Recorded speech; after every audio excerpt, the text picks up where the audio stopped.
Pas de présentation aujourd'hui, pas de nom, juste un moment, une phrase qui a fendu ma réalité comme du verre sous pression. Première partie. Elle a craché les mots comme si je n'étais même pas humain.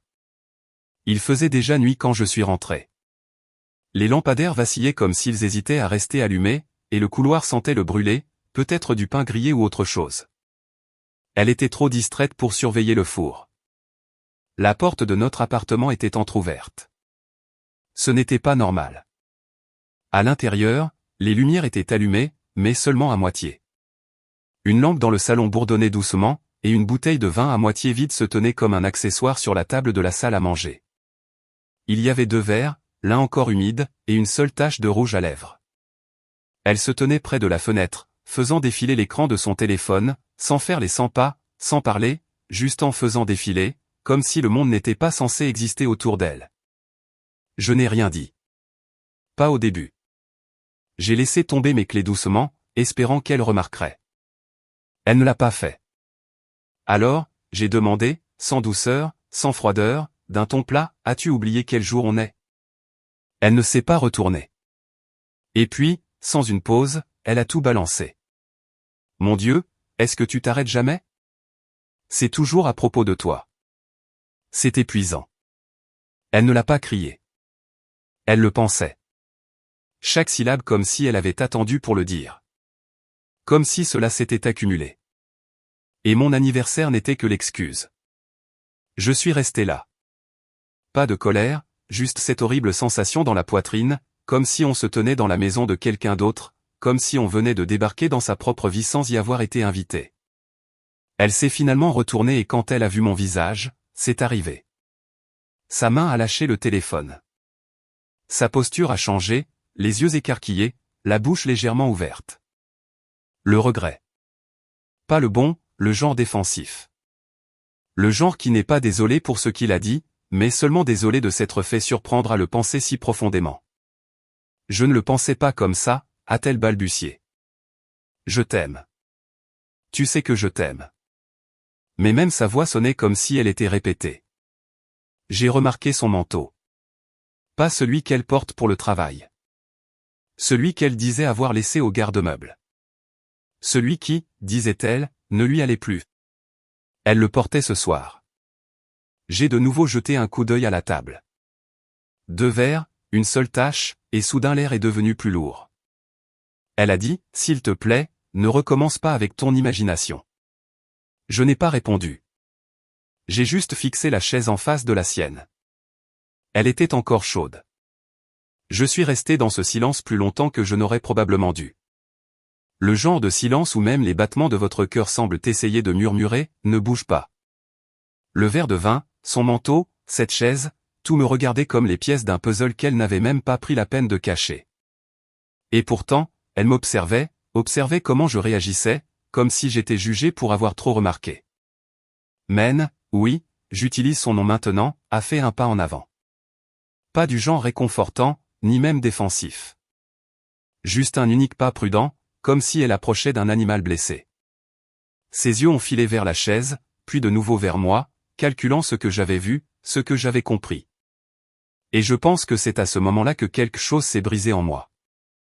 Pas l'insulte, pas l'oubli de mon anniversaire, mais la façon dont elle m'a regardé, comme si j'étais un idiot qu'elle devait déjouer plutôt qu'un mari qu'elle avait autrefois aimé. J'ai tiré la chaise et me suis assis. Elle était chaude, comme je le pensais. Pas chaude du soleil ou d'un nettoyage. Chaude d'un corps, d'un poids, d'un temps passé. Je ne lui ai encore rien demandé. J'ai juste dit, « Combien de temps est-il resté ici ?» Elle s'est figée. « De quoi tu parles ?» Je l'ai regardée avec le genre de regard qu'on lance à un menteur qui sait déjà que la vérité ne sortira pas proprement. Le verre, la chaise, le manteau. Ai-je besoin de te décrire ton propre appartement ? Elle a ricané.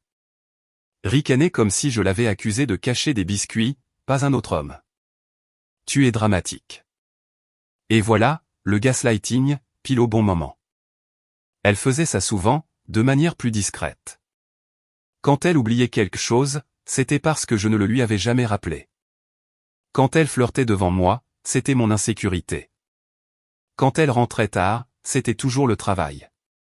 Et je devrais être reconnaissant qu'elle essaie même de subvenir à nos besoins. Mais ce n'était pas anodin. C'était aujourd'hui.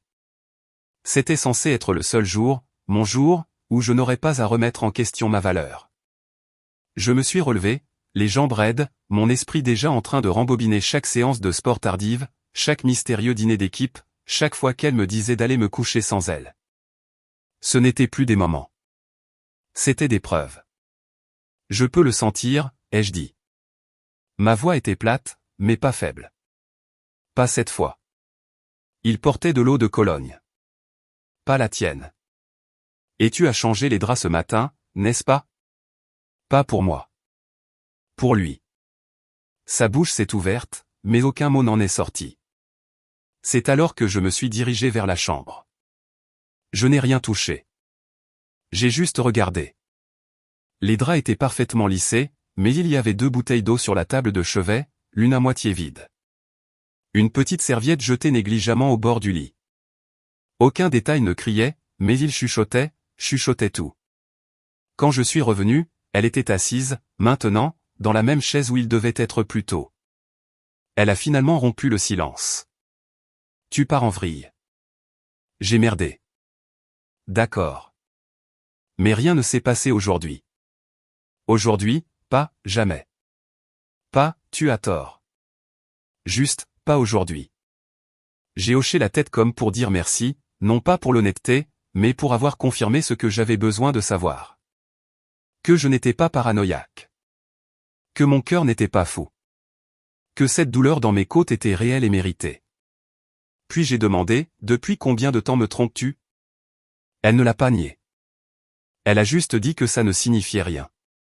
Qu'il était une distraction. Une distraction. 11 ans, un foyer, une vie, mon anniversaire, et j'étais juste le bruit de fond qu'elle voulait noyer avec quelqu'un de plus bruyant. J'ai senti quelque chose s'arrêter en moi, comme un engrenage qui sort enfin de sa place. Je n'ai pas pleuré. Je n'ai pas crié. Je n'ai même pas fait de valise. J'ai juste murmuré, merci pour le cadeau. Et je suis entré dans la salle de bain, non pas pour me cacher, mais parce que c'était la seule porte que je pouvais fermer entre nous pour l'instant. Je n'ai pas verrouillé la porte de la salle de bain. Je ne l'ai pas claquée non plus. Je l'ai juste fermée lentement et me suis appuyé contre le mur de carrelage froid, comme s'il pouvait me soutenir mieux que la femme dans l'autre pièce ne l'avait jamais fait. Le silence dans cette salle de bain était plus épais que l'air. Je pouvais l'entendre faire les 100 pas dehors. J'imaginais qu'elle répétait son prochain coup, essayant de trouver un moyen de manipuler le désordre qu'elle avait créé pour en faire quelque chose de récupérable. Mes mains tremblaient en attrapant mon téléphone. Pas parce que je voulais appeler quelqu'un. Je n'avais personne, aucun ami à qui me confier sans honte. Aucune famille qui ne dirait pas, je te l'avais bien dit. Je voulais des réponses, le genre qu'elle n'allait pas me donner. Alors, j'ai fait quelque chose que j'avais juré de ne jamais faire dans notre mariage. J'ai ouvert ses messages. Son téléphone avait été laissé sans surveillance sur la table du couloir. Elle me faisait assez confiance pour ne jamais fouiner, parce que je ne le faisais jamais. Elle me faisait toujours sentir que vérifier serait une trahison de sa confiance. Drôle, n'est-ce pas? Comment les coupables transforment la loyauté en arme. Je suis sorti rapidement et silencieusement. L'écran s'assombrissait déjà, mais n'était pas verrouillé. Mon anniversaire était toujours à l'écran, une notification de calendrier comme pour se moquer de moi. J'ai ouvert la conversation avec le nom Lando. Il s'est avéré que ce n'était pas l'abréviation d'Orlando ou un quelconque surnom. C'était le sobriquet d'un homme marié nommé Tran Lonigan, son entraîneur personnel. Oui. L'homme que je payais quand elle disait qu'elle travaillait à s'améliorer. Celui à propos duquel elle disait que j'étais bizarre parce que, tu es juste intimidé. Je suis enfin confiante. Les textos. Je n'oublierai jamais le premier que j'ai lu. Il pense que tu étais encore chez ta sœur. Pauvre type. Souhaite-lui un joyeux anniversaire de ma part. Je l'ai fixé pendant un long moment. Comme si mon cerveau avait besoin de plus de temps pour croire que c'était réel. Comme si le relire allait d'une manière ou d'une autre réarranger les mots en quelque chose d'innocent. Mais ça n'a fait qu'empirer. Défilement après défilement, des blagues sur moi, sur mon inconscience, sur la facilité avec laquelle on pouvait se voir en cachette parce que, il est toujours si reconnaissant quand je rentre à la maison. Il y avait aussi des photos. Rien d'explicite, mais assez pour me serrer la poitrine. Elle, portant ce même manteau vert, celui qui, disait-elle, ne lui allait pas, debout devant un autel, les bras autour d'un homme que je n'avais jamais rencontré, mais que j'ai immédiatement reconnu comme étant tout ce que je n'étais pas. Le pire message datait d'il y a 3 nuits. Après la semaine prochaine, j'aurai fini. Il faut juste que je trouve une sortie propre. Il pense toujours que je l'aime. Il est comme un chien fidèle. Celle-là m'a brisé.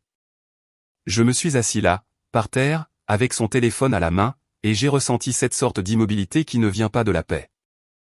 Elle vient de l'engourdissement. Un vide identitaire. Qui étais-je maintenant? Un homme qui avait passé des années à croire qu'il construisait une vie, pour découvrir qu'elle avait déjà été saisie dans son dos. Je ne l'ai même pas entendue approcher jusqu'à ce qu'elle soit dans l'embrasure de la porte, les bras croisés, les yeux mi-défensifs, mi-épuisés, comme si c'était moi qui l'avais épuisé. Tu as fouillé dans mon téléphone, a-t-elle dit, la voix basse mais vive. Oui, ai-je répondu doucement. C'est une énorme violation, Dorian. J'ai ri. J'ai vraiment ri. C'était le genre de son brisé qui m'a même surpris. Une violation, ai-je répété. Tu appelles ça une violation? Tu as construit une deuxième vie dans mon dos comme si c'était un passe-temps. Et tu es en colère que j'ai ouvert la porte du sous-sol. Elle n'a pas répondu. L'aimes-tu? Ai-je demandé, craignant presque sa réponse, mais pas assez pour l'éviter. Ses yeux n'ont pas scié. Ça m'a tout dit. Je ne sais plus ce que signifie l'amour, a-t-elle dit. Et d'une manière ou d'une autre, ça a fait plus mal qu'un oui. Voilà. Pas seulement la trahison, mais l'effacement émotionnel. Comme si tout ce que nous avions jamais eu n'était qu'un bouche-trou. Comme si elle avait tourné la page émotionnellement il y a des mois et m'avait laissé m'accrocher à son fantôme. Je lui ai rendu le téléphone. Pas de cris, pas de menaces, pas de drame. Je vais dormir sur le canapé, ai-je dit. Ne t'inquiète pas, je ne violerai rien d'autre. Et je suis passé devant elle, la femme que j'avais autrefois supplié de m'épouser, et je me suis senti comme un étranger dans ma propre peau. Je n'ai pas dormi cette nuit-là. Je suis resté allongé sur le canapé, fixant le plafond à la faible lumière de la cuisine, mon corps complètement immobile, mais mon esprit s'accrochant à chaque fil de mémoire qu'il pouvait trouver. Chaque rire que nous avions partagé, chaque « je t'aime », chaque moment où elle m'avait regardé dans les yeux en disant que j'étais suffisant. Tout cela se rejouait maintenant avec un goût amer, comme si j'avais regardé un film et que je venais de réaliser que c'était de la fiction. La femme dans l'autre pièce avait fait l'amour avec quelqu'un d'autre en prétendant que j'étais toujours son foyer. Je n'étais pas encore en colère, ça viendrait plus tard. Ce que je ressentais alors était pire, comme si on m'effaçait lentement, morceau par morceau. Vers 4 heures du matin, quand le silence devint insupportable, je me suis assis et j'ai pris mon téléphone. Mon cœur battait comme un tambour lent, non pas de rage, mais de quelque chose de plus froid. La curiosité trempée dans le désespoir. J'ai rouvert sa conversation et j'ai fait défiler jusqu'à trouver le numéro. Tranlando. L'homme qui, selon elle, l'aidait juste à rester en bonne santé. J'ai copié son numéro, l'ai fixé, et j'ai composé sans savoir ce que j'allais dire. Je ne m'attendais même pas à ce qu'il réponde, mais il l'a fait. Il a décroché à la 3e sonnerie, sa voix basse, confuse. Allô? Je n'ai pas dit mon nom. Je n'en avais pas besoin. J'ai juste dit, tu couches avec ma femme. Le silence qui a suivi a été plus long que prévu. Puis un long soupir. Je me demandais quand cet appel arriverait, a-t-il dit. Il n'a même pas essayé de nier. Il n'a pas paniqué. Pas de gaslighting. Pas de « qui est à l'appareil ?» Juste une acceptation calme, comme s'il attendait que la note arrive. Elle m'a dit que c'était déjà fini entre vous, a-t-il ajouté. Elle a dit que vous viviez juste ensemble pour des raisons pratiques. J'ai senti mon visage s'empourprer. Non pas parce que je le croyais, mais parce que je savais qu'elle lui avait probablement dit ça, ça collait. Ça avait du sens. Elle avait préparé le terrain pour son prochain chapitre pendant que j'arrosais encore les racines de quelque chose que je pensais que nous partagions. L'aimais-tu? Ai-je demandé, ma voix plus basse maintenant. Il a été honnête à nouveau. Je ne sais pas. Ça a commencé comme quelque chose d'amusant. Puis c'est devenu compliqué. J'ai pris mes distances il y a un moment. Mec, tu devrais lui en parler. J'ai fermé les yeux. Tu penses que ça arrange les choses? Non, a-t-il répondu. Mais ça le rend réel. C'est tout. L'appel s'est terminé sans cri, sans menace, juste deux hommes assis aux extrémités opposées d'un mensonge, tous deux un peu brisés par la même femme de différentes manières. Quand j'ai raccroché, j'ai ressenti une étrange clarté, comme entrer dans une pièce que l'on a toujours eu peur d'ouvrir et réaliser qu'elle est vide. Je n'avais plus le cœur brisé. Je n'étais même plus triste. J'en avais juste fini. Mais le monde avait une autre gifle pour moi avant le lever du soleil. Quand j'ai ouvert notre application bancaire commune, celle que nous utilisions pour économiser pour les vacances, les urgences, les futurs enfants, j'ai vu l'historique des transactions. Quelques jours plus tôt, elle avait retiré près de 6 000 $. Étiqueté comme « frais d'entraînement ». C'était nos économies. Mon argent aussi. J'ai cliqué sur les détails.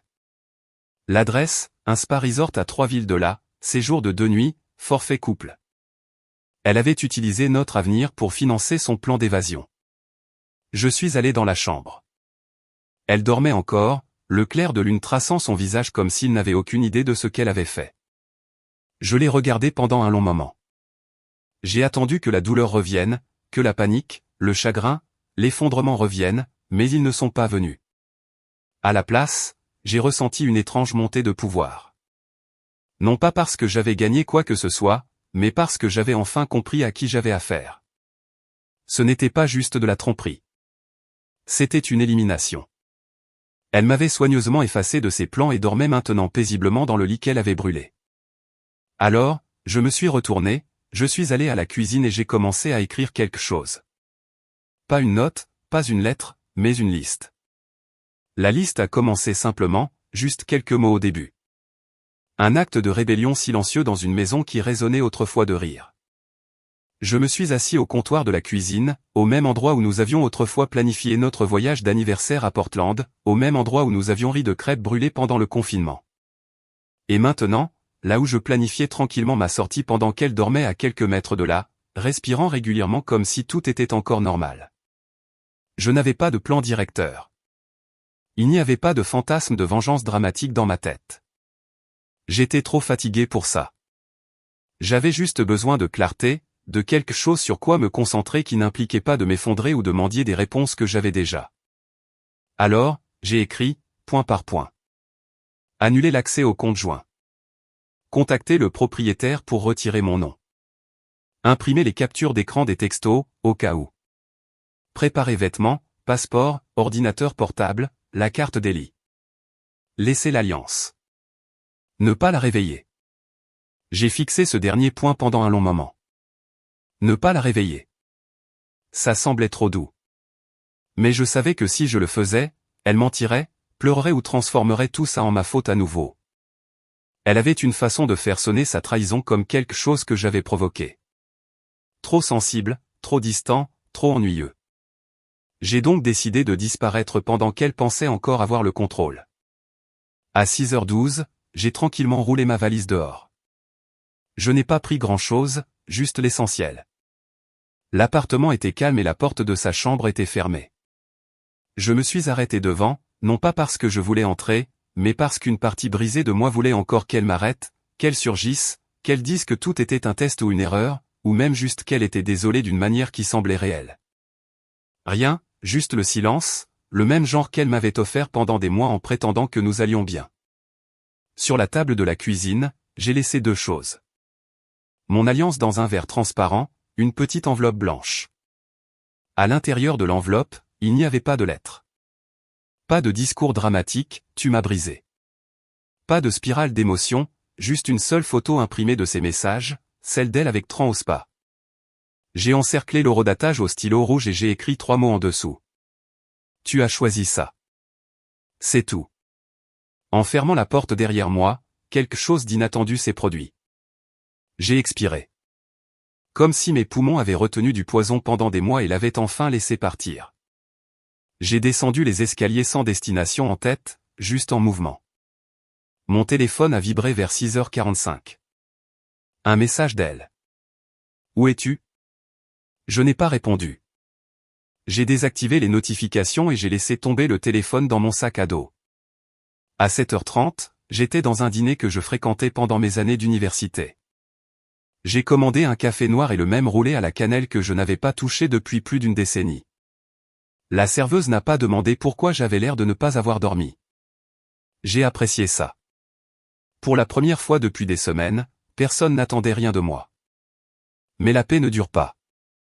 À 9h15, j'avais 6 appels manqués, 3 messages vocaux, un texto qui disait « S'il te plaît, rentre à la maison. Il faut qu'on parle. » Je ne voulais pas que tout ça arrive. Mais elle l'avait voulu. Elle voulait exactement que ça arrive. Elle ne s'attendait juste pas à ce que je le voie, ou que je parte, ou que je reste parti. Le message suivant a frappé plus fort. Je lui ai dit que c'était fini. Ça ne signifiait rien. Tu signifies tout.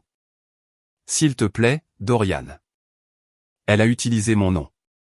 Elle n'utilisait jamais mon nom, sauf quand elle voulait le contrôle. Et c'est là que tout s'est éclairci. La panique ne me concernait pas.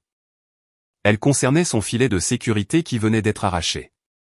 Le fait de réaliser qu'elle n'avait plus de vie à jongler. La version d'elle qui m'a trahi ne pouvait pas survivre sans la version de moi qui lui pardonnait. Mais cette version de moi était partie.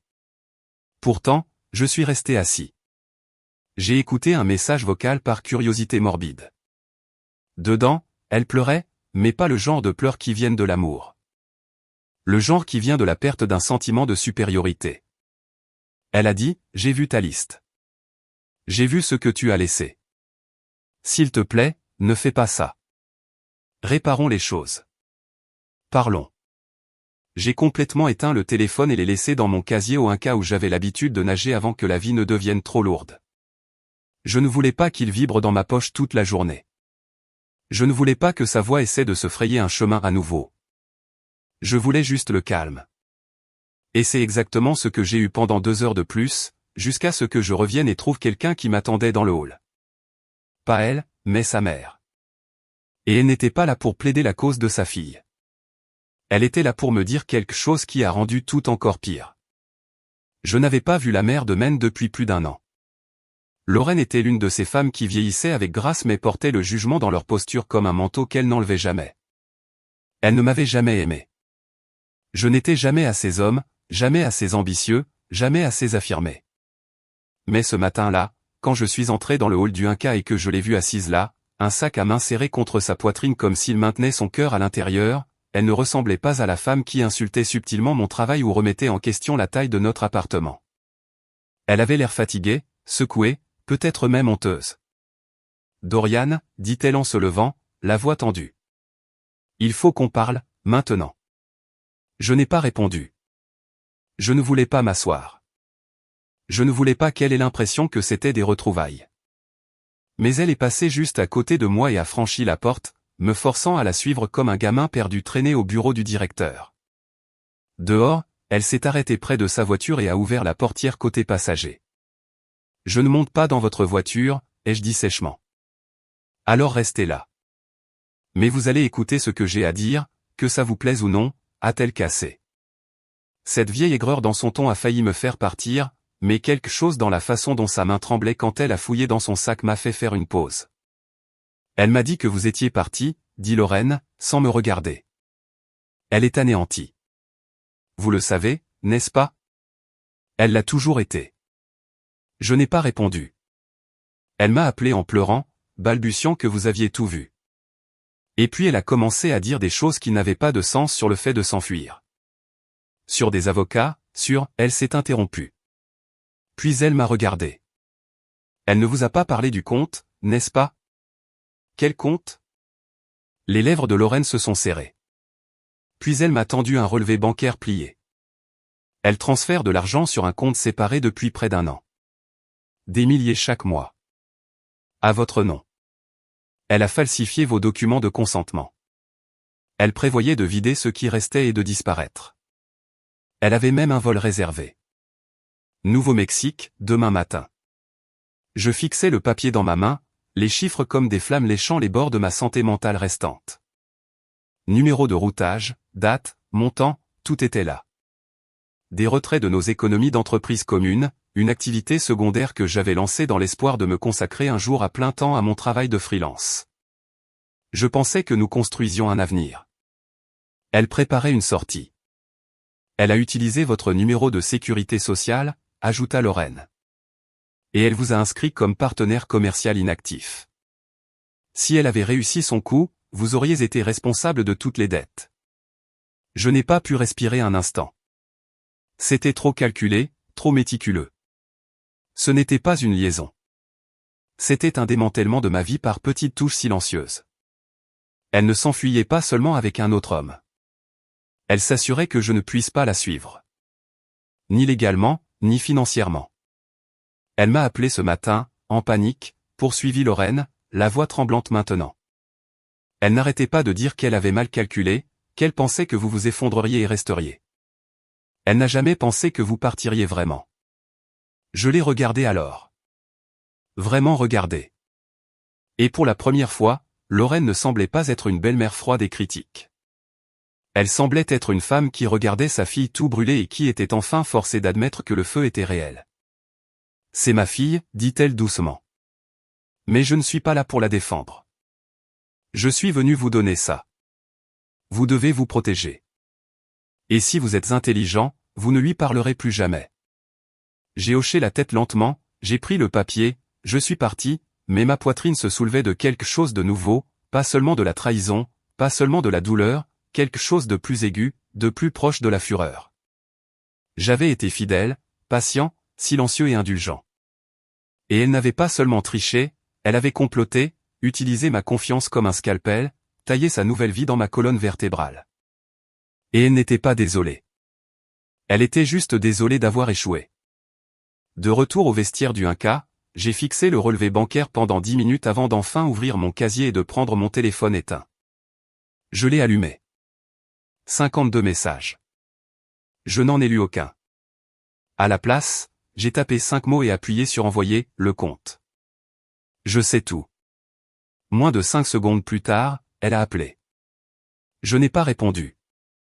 Elle a appelé encore et encore. 23 appels manqués à midi. Je n'ai pas décroché. Je n'ai même pas écouté les messages vocaux. Mais j'ai lu un message, le plus long. Elle l'a écrit comme une confession, comme un scénario répété trop de fois devant un miroir. Dorian, s'il te plaît. J'ai merdé. J'ai paniqué. Je ne savais pas comment te dire que les choses s'effondraient. J'avais peur de me perdre. L'argent, ce n'est pas ce que tu crois. J'essayais de construire quelque chose pour nous deux, au cas où. 30 ne signifiait rien. C'était une erreur. Je n'ai jamais eu l'intention de te faire du mal. J'étais juste perdu. Elle n'était pas perdue. Elle avait une carte, une fausse identité, un fonds d'évasion et un billet d'avion. La seule chose qu'elle a perdue, c'est le contrôle quand je suis parti au lieu de m'effondrer. J'ai attendu le lendemain. Elle a envoyé un texto qui disait « S'il te plaît, parlons-nous juste en personne. Laisse-moi t'expliquer. » Normalement, je l'aurais ignoré, mais quelque chose en moi avait besoin de l'entendre se tortiller. Non pas par vengeance, mais pour avoir une conclusion, pour confirmer qu'elle n'était pas une âme tragique et confuse. J'avais besoin de voir quelle était exactement ce qu'elle avait prouvé être, calculatrice, froide et acculée. Nous nous sommes rencontrés dans un café public au centre-ville, en terrain neutre. Elle a choisi l'endroit. Elle a probablement supposé que je ne ferais pas de scène. Elle n'avait pas tort. Je suis arrivé le premier et je me suis assis dehors. Il faisait chaud, il y avait une brise, une journée qui aurait dû être paisible. Puis je l'ai vue traverser le parking. Mine dans son chemisier blanc, les cheveux relevés comme si elle se rendait à un entretien d'embauche, pas à un règlement de compte. Elle avait l'air plus mince. Peut-être qu'elle n'avait pas dormi. Ou peut-être qu'elle essayait encore de se présenter comme fragile, victime de ses propres mauvaises décisions. Elle s'est approchée lentement avec un faux sourire, trop épuisé pour rester sur son visage. « Salut », dit-elle doucement en se glissant dans la chaise en face de moi. Je n'ai pas rendu son salut. Elle m'a fixé pendant quelques secondes. « Comme je ne parlais pas, elle a fouillé dans son sac et en a sorti une pile de papiers. Ce sont les documents bancaires. Tout ce que j'ai fait.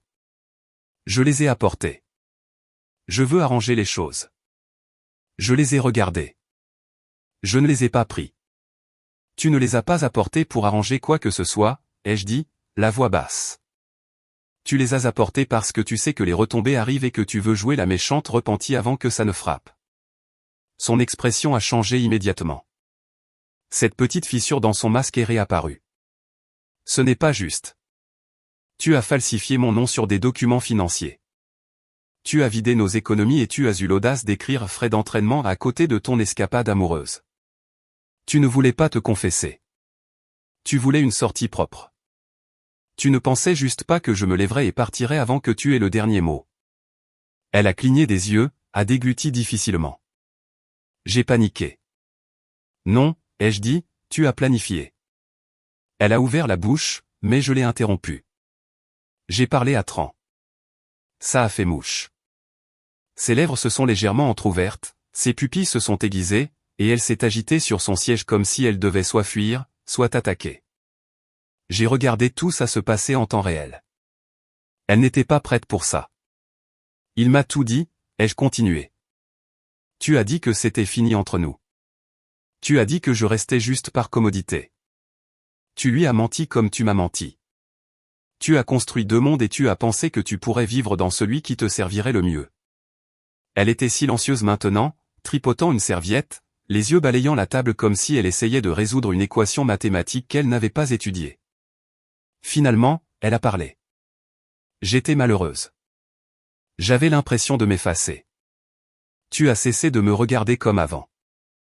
J'ai failli rire. Non, Men. J'ai continué à te regarder. C'est toi qui as cessé de me voir comme quelqu'un qui valait la peine d'être regardé en retour. Ce silence s'est étiré trop longtemps. Quand elle a finalement levé les yeux, il y avait des larmes dans ses yeux. Mais même là, elle semblait répéter, comme si elle savait à quoi devait ressembler le chagrin, mais ne l'avait jamais vraiment goûté. Je ne veux pas te perdre, a-t-elle dit.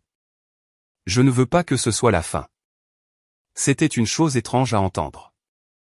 Non pas parce que ça m'a ému, mais parce que j'ai réalisé à ce moment-là qu'elle ne me voulait pas, moi. Elle voulait la structure que je lui donnais. La sécurité, la version d'elle-même qu'elle pouvait être tout en gardant des secrets. Je n'étais plus une personne pour elle. J'étais une fondation sur laquelle elle pouvait se tenir tout en cherchant ailleurs. Alors, j'ai fouillé dans mon sac et j'ai sorti un dossier en manille. Silencieusement, je l'ai glissé sur la table. Qu'est-ce que c'est ? A-t-elle demandé. Des papiers de séparation. Pas encore le divorce. Juste de la distance. Une distance légale. J'ai besoin de temps pour reconstruire ce que tu as brisé. Elle l'a ouvert, l'a parcouru, son visage se froissant lentement comme si elle avait enfin compris. Ce n'était pas une négociation. Elle a levé les yeux et a dit, « Y a-t-il quelqu'un d'autre » J'ai secoué la tête. Non, mais il y en aura. Et quand elle arrivera, je serai encore en train de reconstruire. Mais au moins, elle n'aura pas à partager l'espace avec ton fantôme. Elle n'a pas pleuré. Pas complètement. Juste fixée, comme si elle regardait une version de moi qu'elle n'avait jamais imaginé créer. Et c'est là que je me suis levé, j'ai rangé ma chaise et j'ai mis fin à la conversation avec une seule phrase. Tu aurais dû partir quand tu en avais l'occasion. Maintenant, tu vivras en sachant que c'est moi qui suis parti le premier. 3 semaines passèrent. Je n'ai plus eu de nouvelles d'elle après cette rencontre au café. Les papiers de séparation ont été signés et déposés. Elle n'a pas contesté. Elle n'a pas fait traîner les choses. Peut-être savait-elle qu'il n'y avait plus rien à sauver. Ou peut-être, pour une fois, a-t-elle compris ce que signifiaient de vraies conséquences. Quoi qu'il en soit, le silence était plus assourdissant que ses larmes ne l'avaient jamais été. J'ai emménagé dans un petit appartement en sous-location de l'autre côté de la ville. Pas luxueux, pas permanent, mais le mien. Le genre d'endroit où les tiroirs ne coincent pas et où le ventilateur de la salle de bain fait un bruit de moteur d'avion. Mais il y avait de la paix dans ce petit espace. Pas d'ombre qui attendait dans le couloir. Pas à me remettre en question chaque fois que je regardais mon téléphone. Puis, un après-midi pluvieux, une lettre est arrivée. Écrite à la main, sans adresse de retour, juste mon nom en cursive familière sur l'enveloppe. Je me suis assis à la table de la cuisine, celle que j'avais trouvée sur Facebook Marketplace pour $30, et je l'ai ouverte lentement. J'ai suivi une thérapie, une vraie thérapie, pas le genre qu'on fait semblant de suivre pour que les gens vous pardonnent plus vite. Et je ne m'attends pas à ce que tu me pardonnes. Je ne le ferai pas non plus, mais je voulais te dire que tu m'as changé. Tu m'as montré un genre d'amour que je ne méritais pas. Tu n'es pas parti parce que tu avais cessé de m'aimer. Tu es parti parce que moi, j'avais cessé de t'aimer. Et j'espère qu'un jour tu trouveras quelqu'un qui tiendra ton cœur avec le même soin que tu as toujours tenu le mien. Je ne t'oublierai jamais. S'il te plaît, ne t'oublie pas. Il n'y avait pas de signature. Mais je n'en avais pas besoin. J'ai plié la lettre et l'ai placée dans le tiroir avec la carte d'anniversaire en crayon de cire Deli. Les deux seules choses de mon ancienne vie que j'ai gardées. Parce que voici la vérité. Je n'avais plus besoin de mène pour valider ma valeur. Je n'avais pas besoin de conclusion, de vengeance, ou même de paix de sa part. Ce dont j'avais besoin, c'est ce que je me suis offert au moment où j'ai franchi cette porte. La permission de recommencer. Ces jours-ci, je travaille avec de petites entreprises clientes, faisant enfin le travail de freelance dont je rêvais en prétendant que nous étions heureux. Je fais des promenades. J'écris à nouveau. Je ris. Pas aussi souvent que je le voudrais, mais assez. Assez pour savoir que je guéris. Et de temps en temps, quand le soleil frappe juste comme il faut, je me souviens de cet anniversaire. L'insulte, le silence, le verre de vin avec une seule tache. Et je souris, non pas parce que je suis amer, mais parce que je suis sorti de cette maison avec quelque chose de bien plus précieux que l'amour. Je suis sorti de là avec moi-même.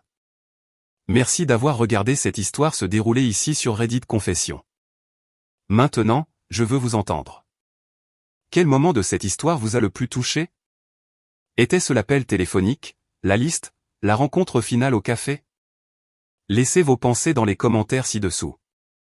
Nous lisons tout le monde. Et si vous avez déjà quitté quelque chose qui vous a brisé, sachez simplement que vous n'avez pas perdu. Vous avez recommencé. Et ça, c'est courageux.